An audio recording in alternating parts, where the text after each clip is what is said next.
Okay, so let's have now the integration of inverse trigonometric functions. Okay? So, dito muna tayo sa rules. So, sa inverse trigonometric functions, ito lang naman yung general rules, tatlo lang naman siya. So, we have the integral of du over a squared minus u squared ay equal siya sa arc sine of u over a plus c. Okay? Tapos yung integral of du over a squared plus u squared equal naman siya sa 1 over a arctan of u over a plus c. Then yung last na rule natin para sa integration of inverse trigonometric function, so that is integral of du over u square root of u squared minus a, that is equal to 1 over a arc secant of absolute value of u over a plus c. Tandaan nyo lang dito sa rule number 3, yung u dito ay absolute value. Okay ha? Pakitandaan lang. Kasi magmamatter yung pagiging absolute at saka yung hindi siya absolute. Then yung a natin dito is any constant value. So pag sinabi natin constant value, that is any positive or negative integers. Ayan, okay? Now, I will try to use each rule sa example na i-discuss ko para sa lesson na ito. So, let's have example number 1. So, let's say ito yung itsura ng given. So, let's evaluate the integral of dx over the square root of 1 minus 4x squared. So, obvious ito mga anak, kahit hindi pa natin halimbawa nakikita yung sagot dahil sa exam niyo, kayo yung mag evaluate di ba? Obvious na itong given natin, kamukha ng rule number 1. Di ba? Kamukha iyan ng rule number 1. So, alam na natin na arc sine of u over a plus c ang magiging sagot dito. But then, hindi pa pwedeng isusulat nyo lang na ganyan kasi we have to know ano yung value ng u at ano yung value ng a.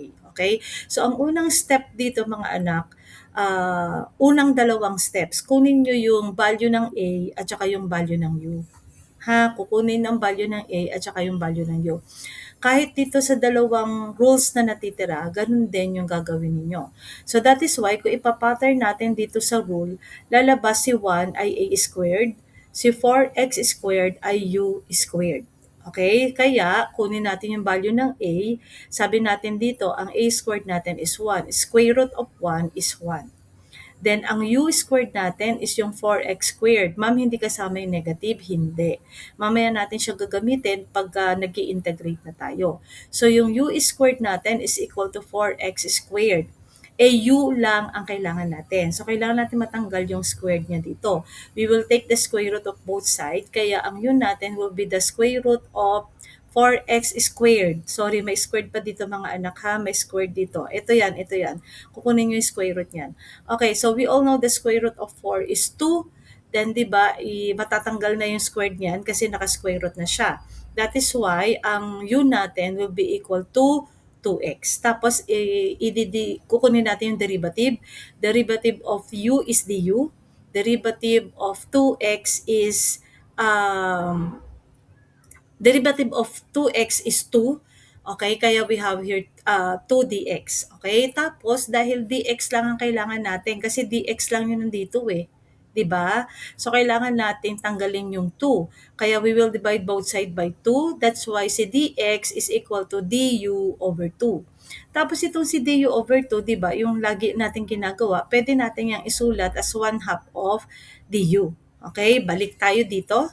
Ayan, palitan na natin yung mga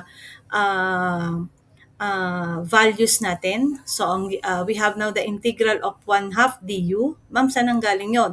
Pinilitan na natin si dx ng 1/2 du. Okay? So, we have here 1/2 du over si 1 magiging a squared, si 4x squared is magiging u squared. Kaya a squared minus u squared. Tapos mga anak, labas natin si 1/2 kasi i-consider na natin siya na constant. Kaya ang matitira dito sa loob is du over square root of a squared minus u squared. Okay? Ngayon, kung titingnan nyo itong part na to, ayan, eto na siya. Diba? Kamukhang kamukha na. Kailangan kasi mga anak, para magamit natin yung rule, kailangan makita natin na kamukhang kamukha nung rule. Okay? Para magamit natin yung equivalent value. So dahil ito ay kamukha na nung rule number 1, so therefore, pwede na natin gamitin yung arc sine of u over a. But then remember ha, meron tayong 1/2 dito, meron tayong 1/2 na constant. So tatanggalin na natin yung integral sign kasi gagamit na tayo ng rule, and that is arc sine of u over a plus c. Ngayon, huwag kayong titigil dito, hindi pa kasi yan yung final answer. Balik nyo sa original value. Ano yung u natin kanina? 2x. Eto. Kaya gagawin nyo itong u, gagawin yung 2x. Ano yung a natin? 1. Diba? Kaya we have now 2x over 1. Diba? Okay, so that is now 1/2 of arc sine 2x over 1 plus c. Etong part na to mga anak, dahil wide na 1 naman yung nasa ilalim, pwede na lang yan na 2x. Kaya ito, pwede nyo rin siyang isulat ng arc sine of 2x over 2 plus c. Okay, so that is example number 1, ha. So again, naulitin ko, itong 1 na to, matatanggal na yan sa simplification nyo kasi 2x divided by the 1 will give you 2x. Kaya ito, pwede nyo isulat ng 1/2 arc sine 2x plus c. Ayan ha. Okay, let's have example number 2.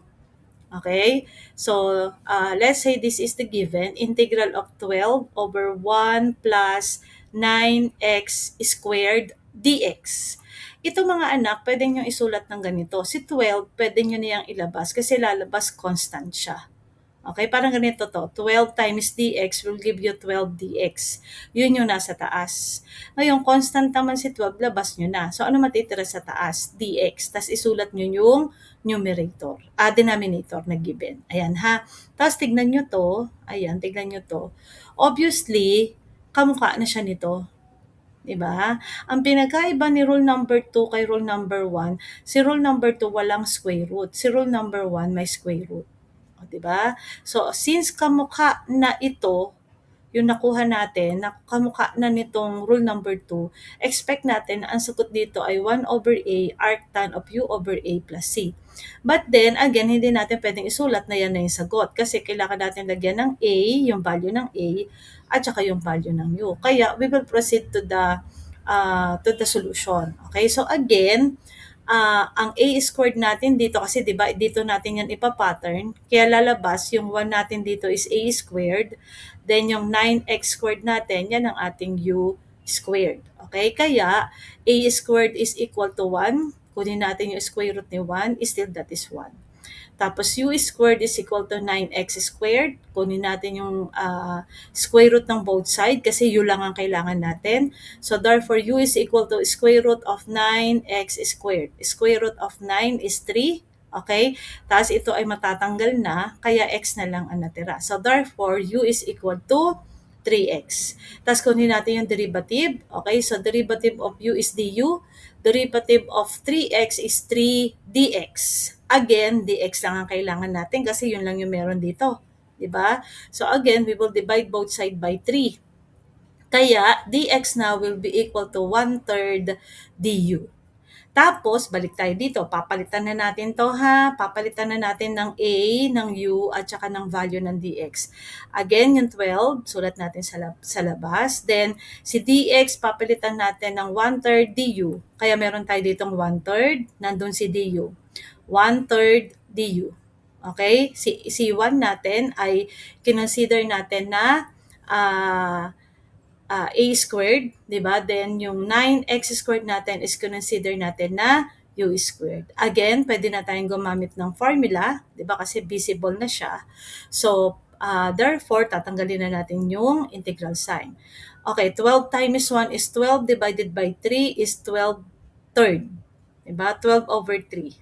Tapos, yung formula, 1 over a arc tan of u over a plus c. Lagyan na natin ng value yung a at saka yung u.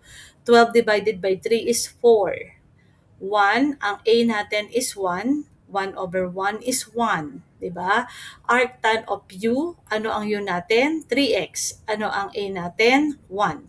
3x divided by 1 will give you 3x. 4, 1 divided by 1 is 1 times 4 is 4. So, arc tan of 3x plus c. Eto mga anak, simplified na to. Hindi nyo i-multiply si 4 kay 3x. Ha? Minsan kasi ganun yung ginagawa. Hindi na i-multiply. Simplified na yan. So, therefore, this is your final answer. Okay? Last mga anak. Okay, gamitin natin yung natitirang rule number 3. Ayan, okay? So let's evaluate the integral of dx over x, square root of x to the fourth minus 4. Okay? So again, tignan natin kung may apply natin yung kung talaga ma-apply natin yung rule number 3. Actually, dito pa lang, ito pa lang, yung itsura pa lang yan. Kahawig na ito niyan. 'Di ba? Lalabas si x yung u, tapos si x to the fourth yung u squared, tapos si 4 yung a squared. Kaya pwede nating sabihin na arcsecant talaga to. But then again, kailangan natin malaman yung value ni a at yung u para magamit natin yung rule. Okay? So, again, ganun ulit, kunin natin yung value ng a tsaka ng u. So, ang a natin dito is itong 4. Ayan ha. So, therefore, a squared is equal to the square root of 4. A squared is equal to 4. Kunin natin yung square root both side, kaya square root of 4 is 2. So, a is equal to 2. Tapos, ang u squared natin is yung x raised to 4. Okay, again, kunin natin yung u lang, kasi yun lang yung kailangan natin. So, we will take the square root of both sides. That's why magiging square root of x to the fourth. So, u now is equal to x squared. Kasi 'di ba squared ito, so therefore mababawasan itong 4 ng dalawa. So, 4 minus 2 will give you 2. Kaya siya naging 2. Tapos, kunin ulit natin yung derivative. The derivative of u is du. Derivative of x squared is 2x dx. Again, dx lang ang kailangan natin, di ba? Kaya, we will divide both side by 2x. Ayan. So, cancel ito. Kaya, ang mangyayari, dx now is equal to du over 2x. Balik tayo sa given natin. Okay, baka pwede na nating palitan yung mga bagay-bagay na nakuha natin. Okay, so ito mga anak, una kong ginawa, pinakita ko muna na pinilitan ko si dx. Okay, ano pinalit ko? Yung du over 2x. Kaya nasa baba si 2x. Du over 2x. But remember, meron tayo ditong x, tapos yung square root of x to the fourth minus 4. Okay? Tapos ang gawin natin, class, multiply natin tong dalawa. So, magiging 2x times x will give you 2x squared. Tapos, kinopya ko lang to. Okay? Tapos, mga anak, di ba, may 1 yan dito, may 2 dito. So, therefore, pwede natin i-consider na constant na si 1 half. Again ha, may 1 dito, tapos ito si 2. So, pwede natin i-consider na yan ay 1 half. So, since iyan ay 1 half, constant, kaya nilabas ko na. Eto na siya. So, ano natira doon sa loob ng integral part natin, integration part natin, yung du, ayan, at saka yung x squared, eto, at saka yung square root of x to the fourth minus 4. Okay? Ngayon, di ba ito, pwede na natin itong palitan, itong nasa ilalim. Pwede na natin itong palitan. Bakit? Kasi di ba, alam natin si x squared ay u. Kaya ginawa ko siyang u. Tapos di ba, si x to the fourth ay u squared. Ito x to the fourth is u squared. Kaya pinalitan ko siya ng u squared. Tapos si 4, alam natin na yan ay a squared. Kaya pinalitan ko siya ng a squared. So dito sa part na to, itong part na to, ayan, kamukha na siya nito. 'Di ba? Kaya pwede na natin gamitin yung rule. Okay, but then remember ha, meron tayong 1 half sa unahan ha. Okay, so ang rule ay 1 over a arcsecant absolute value of u. Again, this is absolute value ha. So, dalawang line yung ilalagay nyo, hindi parenthesis. Then, over a plus c. Okay, simplify na natin. Palitan na natin yung values natin ng a at saka ng u. So, meron pa rin tayong 1 half sa unahan ha. So, this is now 1 half. 1 over, ano ang a natin? 2. Kaya 1 half. Arcsecant, ano ang u natin? X squared. Absolute value of x squared. Ano ang a natin? 2 divided by 2 plus c. Simplify pa ulit.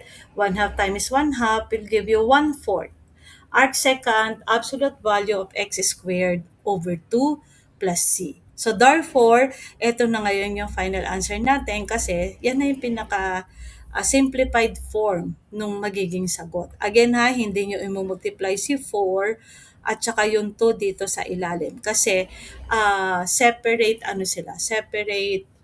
part sila ng ating equation. Pagka kasi multiply nyo yan, mamamali na yan kasi that is already the simplified form. Okay? So again ha, review natin. Ano ang unang step? Kunin nyo si A. A is constant. Ayan ha. It could be any negative or positive integers. Tapos, kunin nyo si U. Ayan. Okay? So, ang makukuha nyo kay U is commonly, kasi U is squared yung mga formula natin. Kaya, naka-squared pa talaga yan. Tapos, kunin nyo lang yung square root para makuha nyo yung value ng U. Ayan. Tapos, tingnan nyo na kung pwede nyo gamitin tong mga formula natin, mga rules natin. Again ha, para sure kayo na yun yung rule na gagamitin nyo, kailangan makita nyo ito. Yan yung nasa left side ng ating equal sign. Kailangan makita nyo itong mga to na ganyan na ganyan. Ayan, ha? Para alam niyo na pwede nyo nang gamitin yung rule. Okay, so you review for your prelim exam on Monday. Thank you so much.